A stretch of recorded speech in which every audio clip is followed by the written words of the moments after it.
Hello friends, welcome to the new video. So আজি ভিডিওটোত আমি চাম the Ahom Kingdom কেনেকৈ চুকাফা বাৰ্মাৰ মাংমাৰৰ পৰা আহি পেলাই অসমত নিজৰ কিংডমৰ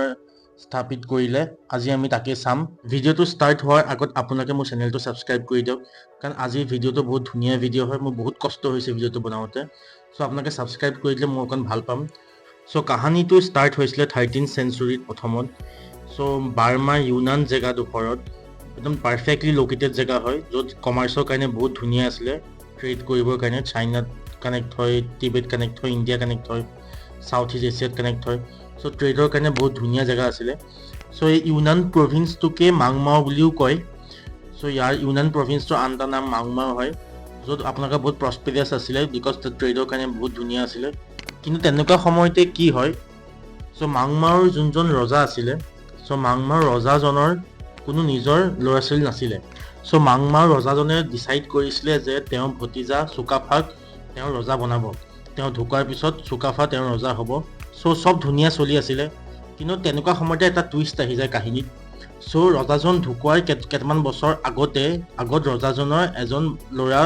জন্ম পায়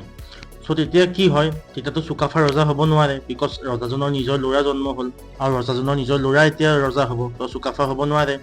সো তেনেকুৱাতে চুকাফাৰ আইতাকে চুকাফাক ক'লে যে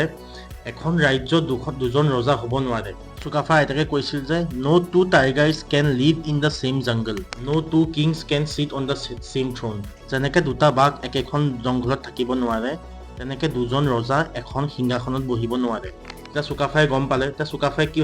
ভাবিলে যে মই এতিয়া ইয়াৰ পৰা ওলাই যাব লাগিব কাৰণ ইয়াতো ৰজাজনৰ নিজৰ ল'ৰা এতিয়া ৰজা হ'ব মই হ'ব নোৱাৰোঁ এতিয়া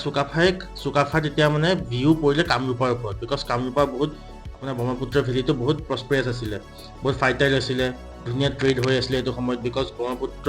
ভেলীটো বহুত ষ্ট্ৰেটেজিকেলি লোকেটেড আছিলে চাইনাৰ লগত কানেক্ট হয় সাউথ ইষ্ট এছিয়াৰ লগত কানেক্ট হয় তেতিয়া চুকাফাই কি কৰিলে আছামৰ ফালে অহা আৰম্ভ কৰিলে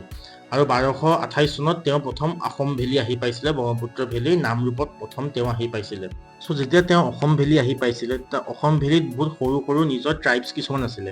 যেনেকৈ চুতীয়া ট্ৰাইবেল কিংডম আছিলে কছাৰী ট্ৰাইবেল কিংডম আছিলে তো চুকাফাই কি কৰে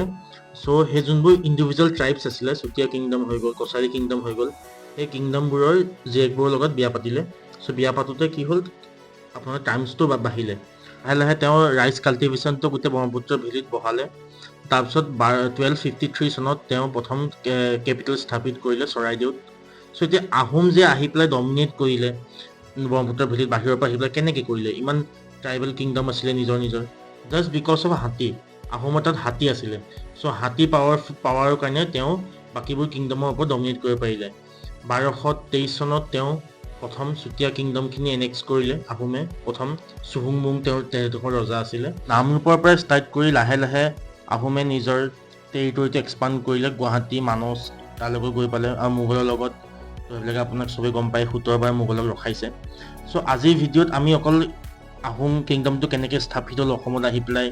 কেনেকৈ মাংমাওৰ পৰা আহি পেলাই অসমত ইয়াৰ কিংডমটো ষ্টাৰ্ট হ'ল আজি আমি সেইখিনিকে চালোঁ ইয়াৰ ওপৰত যদি আপোনালোকে কমেণ্ট কৰিব যদি লাগে মই আৰু এটা ভিডিঅ' বনাম চুকাফাই স্থাপিত কৰালৈকে আমি চালোঁ ইয়াৰ বাকী কি ৰজা আছিলে কেনেকৈ বস্তুটো বাঢ়িলে সো আজিৰ ভিডিঅ' এইখিনিয়ে আছিলে আশা কৰিছোঁ আপোনালোকে ভাল পালে ভিডিঅ'টো সো যদি পাৰে চেনেলটো ছাবস্ক্ৰাইব কৰি দিব লাইক কৰি দিব আৰু শ্বেয়াৰ কৰি দিব থেংক ইউ জয় অসম